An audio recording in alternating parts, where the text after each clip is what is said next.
What if I told you that the fate of the world's greatest empire once rested in the hands of a single woman, a queen whose beauty and intelligence could bend the will of powerful men who ruled a kingdom older than Rome itself, and who faced an empire that wanted to erase her forever?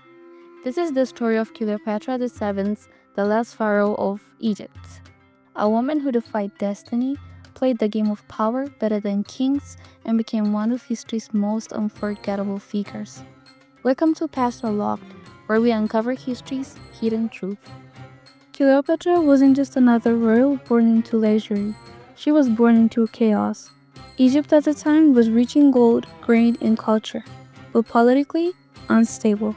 The mighty Ptolemaic dynasty, Greek rulers who had governed Egypt since Alexander the Great, was crumbling under corruption, sibling rivalries, and growing Roman influence.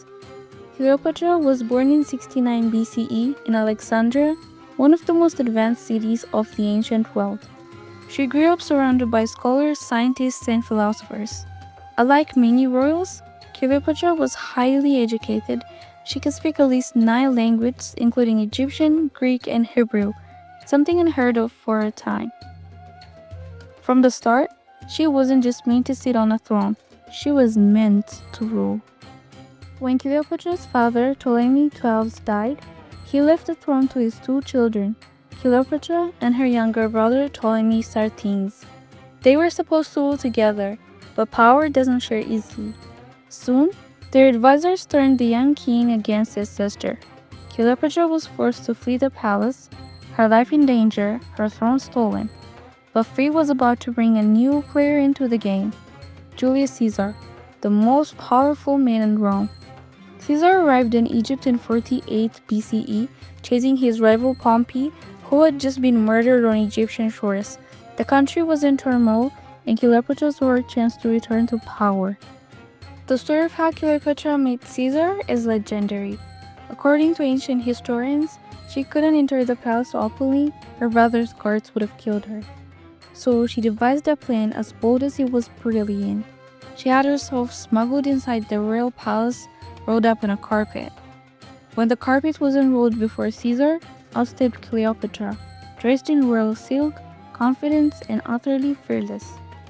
Caesar, a man known for his iron will, he was stunned, not just by her appearance, but by her aura, her confidence, her charm, her mind.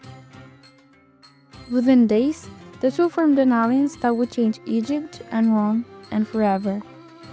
With Caesar's help, Cleopatra reclaimed her throne after a brutal civil war that left her brother drowned in the Nile. At just 21, she became the sole ruler of Egypt, one of the richest and most powerful women on earth.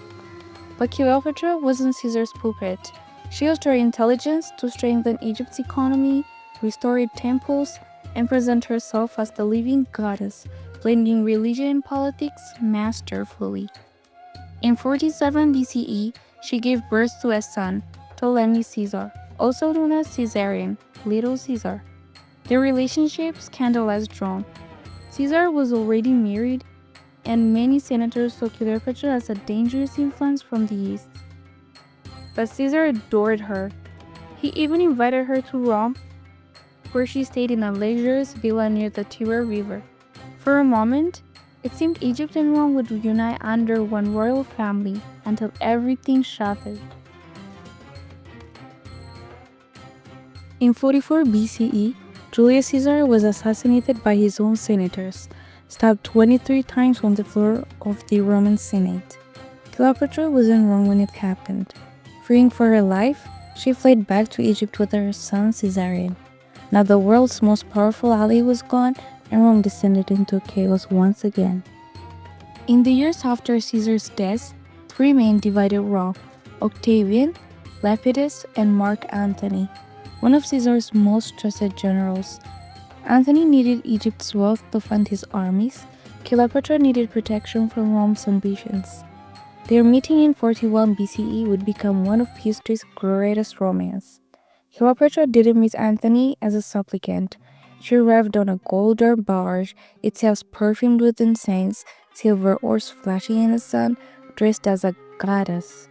Antony was spellbound. Their chemistry was instant. Their partnership, both romantic and political. Together, they ruled from Alexandria like gods reborn, throwing lavish feasts, building monuments, and even forming their own society known as the Inimitable Lovers. But their love affair had consequences. Rome saw it as a treason. Antony, once a Roman hero, now appeared enslaved by Eastern queen. Octavian, Caesar's adopted son, declared war, not on Antony, but on Cleopatra herself. In 31 BCE, at the Battle of Actium, Antony and Cleopatra's fleet faced Octavian's forces. It was a disaster. Their ships burned, their armies scattered. They fled back to Egypt, their empire crumbling. Surrounded and betrayed, Antony fell on his own sword, dying in Cleopatra's arm. Cleopatra, realizing she would be paraded through Roman chains, made her final unforgettable decision. According to the legend, she allowed a cobra, the sacred ACP of Egypt, to bite her, ending her life. In that single act, she denied Rome its victory and secured her allegiance for eternity. Cleopatra's death marked the end of pharaohs and the beginning of Roman Egypt. Yet her story endured as a queen, seductress, and strategist. She defied the world's greatest empire, used her intelligence as a weapon, and proved that power is not only in armies, but in the will to command them. More than 2,000 years later, she remains a symbol of mystery, power, and brilliance, the last pharaoh who refused to kneel. Now, was Cleopatra truly a manipulative temptress?